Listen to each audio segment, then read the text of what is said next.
অবশ্যই বলতে চাই যে শাকিব খানের থেকে প্রিন্স মামুনের জনপ্রিয়তা এখন সব থেকে বেশি। আপনি কি কিছু খান? কিছু খাই বলতে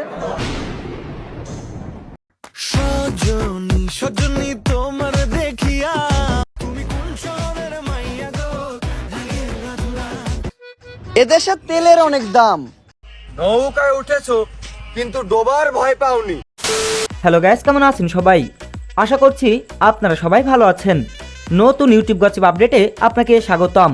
প্রিন্স মামুন সেলুন উদ্বোধন করেছেন, আর বর্তমান সময়ে শাকিব খানের চেয়ে মানে বাংলাদেশের কিং খান খ্যাত শাকিব খানের চেয়ে নাকি প্রিন্স মামুনের জনপ্রিয়তা বেশি। ওদিকে সেই আজাইরা পাবলিকের কাবির ফয়সাল কি বলেছে, ওদিকে রাকিব হোসেনের সাথে কোলাবরেশন করতে চান মিস্টার বিস্ট। তাছাড়া আরও কিছু এক্সটার্নাল আপডেট থাকছে, তাই ভিডিওটি স্কিপ না করে পুরোপুরি দেখার অনুরোধ করা হলো। তো প্রথমে আসা যাক বাংলাদেশের সেই প্রিন্স মামুনের কথাই, যে কিনা টিকটক থেকে বিলং করেছিল। তো আপনারা ইতিমধ্যে জেনে গিয়েছেন যে প্রিন্স মামুন একটি সেলুন উদ্বোধন করতে গিয়েছেন, আর সেই সেলুনটি তার নিজেরই। সেখানে লায়লার সঙ্গে দেখা হয়। প্রিন্স মামুন তার মা বাবা এবং তার ফ্যামিলি মেম্বারদেরকে নিয়ে সেলুন উদ্বোধনে যান। সেখানে লক্ষ লক্ষ জনতার ভিড় নামে। আর এখানে প্রিন্স মামুনের এক ভক্তকে বলা হয় যে বর্তমানে কার জনপ্রিয়তা বেশি। তখন প্রিন্স মামুনের ভক্ত মানে ফ্যান, সে বলে যে বর্তমান সময়ে শাকিব খানের চেয়ে প্রিন্স মামুনের জনপ্রিয়তা অনেক বেশি। চলুন আমরা সেই বক্তব্যটি শ্রবণ করি। আমি অবশ্যই বলতে চাই যে শাকিব খানের থেকে প্রিন্স মামুনের জনপ্রিয়তা এখন সব থেকে বেশি। আপনি কি কিছু খান? কিছু খাই বলতে বলা যাচ্ছে না, কিন্তু ও যেহেতু অলরাউন্ডার, সবকিছুই পারে, অবশ্যই মুভিও করতে পারবে ইনশাল্লাহ। সে সর্বপ্রথম নাম্বার 1 লাইকি এবং টিকটকার উনি ছিল, তো ওনার ফ্যান ফলোয়ার বেশি থাকতে পারে। বাংলাদেশের ভিতরে সবার প্রথম 10 মিলিয়ন সাবস্ক্রাইবার বা 10 মিলিয়ন ফলোয়ার ডান করছে মামুন। যদি ওইরকম ভাবে সে নিজেকে তৈরি করতে পারে, অবশ্যই আমার ভাই লাখে একটা সে পারবে ইনশাল্লাহ। আসলে বন্ধুরা, প্রিন্স মামুন এমন জায়গা থেকে বিলং করেছিল সেটা সত্যিকার অর্থে হার্ট টাচিং। তো প্রিন্স মামুন একটা গরিব পরিবারের ছেলে, আর সেখান থেকে বিলং করে আসছে কোটি টাকার মালিক। প্রায় 58 লক্ষ টাকা দিয়ে সে একটি সেলুন উদ্বোধন করতে গিয়েছিলেন, আর সেখানে তার ফ্যান্স ফলোয়ার এবং শুভানুধ্যায়ীদের দেখে সবাই চমকে গিয়েছেন। তো এনিওয়ে গাইস, চলুন বৈরা বেডি মানে সেই লায়লা প্রিন্স মামুন সম্পর্কে আরো একটি আপডেট দিয়েছে, আমরা সেই আপডেটটি দেখে নিই। বলতে চাই যে আপনারা সবাই আপনাদের দোয়ায় মামুনকে রাখবেন। ওর যখনই দরকার হবে, প্রয়োজন হবে, আমি যদি ওর পাশে নাও থাকি, আপনারা যেন সারা জীবন ওর পাশে থাকেন, সাহায্যের হাতটা যেন সারা জীবন ওর দিকে বাড়িয়ে রাখেন, এটাই আমার অলওয়েজ আপনাদের কাছে চাওয়া। আমাদের এখনো আরো অনেক ডেকোরেশন বাকি আছে। আমরা একটু আগে আগে ওপেনিং করে ফেলেছি, কারণ হচ্ছে যে আমরা 1 তারিখে যেটা ডেট নিয়েছিলাম ওইটা হচ্ছে শনিবার। আমরা শনিবারটা নিইনি, আমরা শুক্রবার নিয়েছি। এবং শুক্রবারে আলটিমেটলি আমাদের মিস্ত্রিরা কিছু অসুস্থ হয়ে পড়ছে, তাই সবগুলো কাজ কমপ্লিট করতে পারে না। আমি আপনার কোশ্চেন অ্যান্সারটা দিচ্ছি। যে কোনো বিজনেস করতে গেলে একটা ফিনান্সিয়াল ইনভেস্টর লাগে। সো ডেফিনেটলি মামুনের ফিনান্সিয়াল ইনভেস্টর আছে, সেটা যে আমার মাসুদ ভাই যে হচ্ছে বাংলাদেশের একমাত্র বিউটি এক্সপার্ট আমার কাছে। এনিওয়ে গাইস, তারপর রয়েছে বাংলাদেশের জনপ্রিয় ইউটিউবার মানে বাংলাদেশের 1 নম্বর ইউটিউবার রাকিব হোসাইন। তো আজকের ভিডিওতে রাকিব হোসাইনের ফ্যান্স ফলোয়ার এবং শুভানুধ্যায়ীদের দেখতে চাই।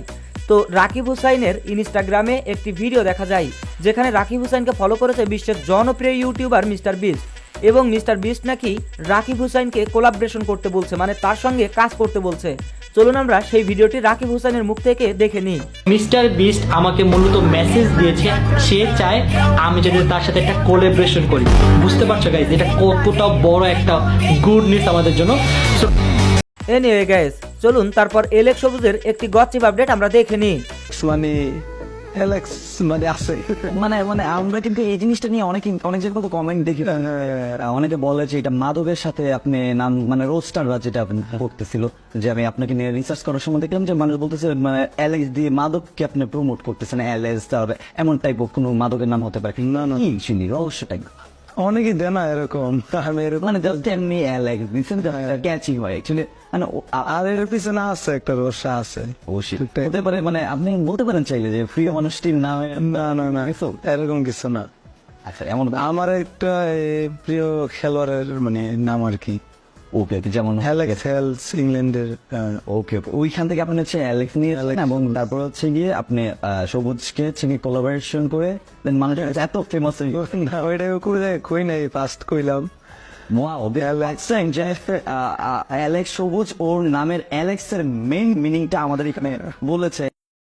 উঠুন, জাগুন, শ্রেণী খাওয়ার ব্যবস্থা করুন, নিজে জাগুন, অন্যকে জাগিয়ে তুলুন। তো তারপর রয়েছে বাংলাদেশের কিং খান খ্যাত শাকিব খান। শাকিব খানের সম্প্রতি সময়ে একটি গান মুক্তি পেয়েছে, যেটা তুফান সিনেমার গান, আর এই গানটি বাজিমাত করেছে সোশ্যাল মিডিয়ায়। সম্প্রতি সময়ে টিকটক কাঁপাচ্ছে কিং খানের এই গানটি। গানটির নাম লাগে উড়াধুরা। গানটিতে সর্বমোট 2 মিলিয়ন প্লাস ভিডিও মেকিং করা হয়েছে টিকটকে। তো চলুন আমরা কিছু ভিডিও দেখে নিই।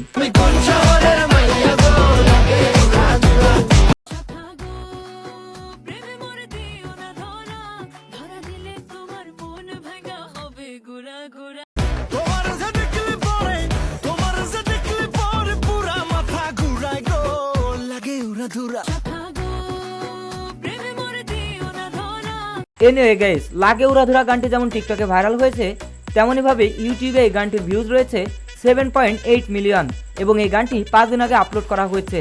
যাই হোক, এটি তুফান সিনেমার গান এবং এই সিনেমায় অভিনয় করেছেন শাকিব খান এবং ভারতীয় অভিনেত্রী মিমি, তার সঙ্গে রয়েছেন রায়হান এবং প্রীতম হাসান।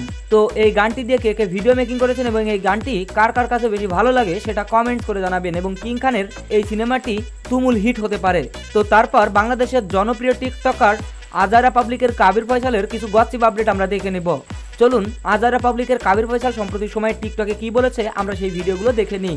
নৌকায় উঠেছো কিন্তু ডোবার ভয় পাওনি, কারণ ওখানে শক্ত হাত ছিল।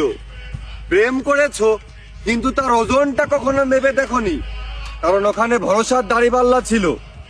বিশ্বাসের যে কোনো আইন নেই, এটাও তোমরা ভালো জানো।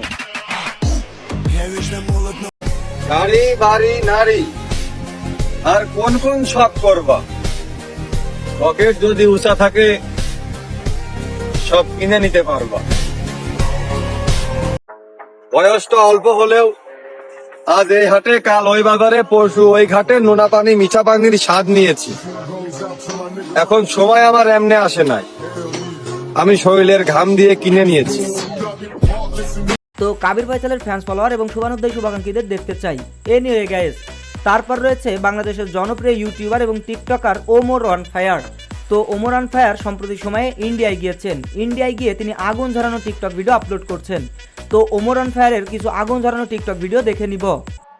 নিজেকে আমি সব সময় প্রস্তুত রাখি, কারণ বলা তো যায় না মানুষ আর আবহাওয়া কখন বদলে যায়। কাউকে আঘাত করার আগে এইটা ভেবে নেবেন, যখন সুন্দর স্বচ্ছ আয়নাটা ভেঙে যায় তখন কিন্তু ওটা ধারালো অস্ত্রে পরিণত হয়। আমার সাথে খেলার চিন্তা করাটাও বোকামি, কারণ যেইখানে জিততে 1 রান লাগে ওইখানেও আমি 6 মারি। কেউ বাঁশ দিলে কখনো ভেঙে পড়বেন না, সেই বাঁশ দিয়ে মই বানিয়ে উপরে ওঠার চেষ্টা করবেন। এদেশে তেলের অনেক দাম, তাই মানুষের তেল মারা বাদ দিয়া নিজের মাথায় লাগান। তো ওমর অন ফায়ারকে কার কার বেশি ভালো লাগে সেটা কমেন্টস করে জানাবেন। আর ওমর অন ফায়ার এবং আজারা পাবলিকের কাবির ফয়সাল, এই 2 সেলিব্রিটির মধ্যে আপনি কাকে বেশি পছন্দ করেন সেটা কমেন্টস করে জানাতে ভুলবেন না। ধন্যবাদ সবাইকে, সবাই ভালো থাকবেন, সুস্থ থাকবেন, মন্দ হতে বিরত থাকবেন। দেখা হচ্ছে পরবর্তী গসিপ আপডেটে।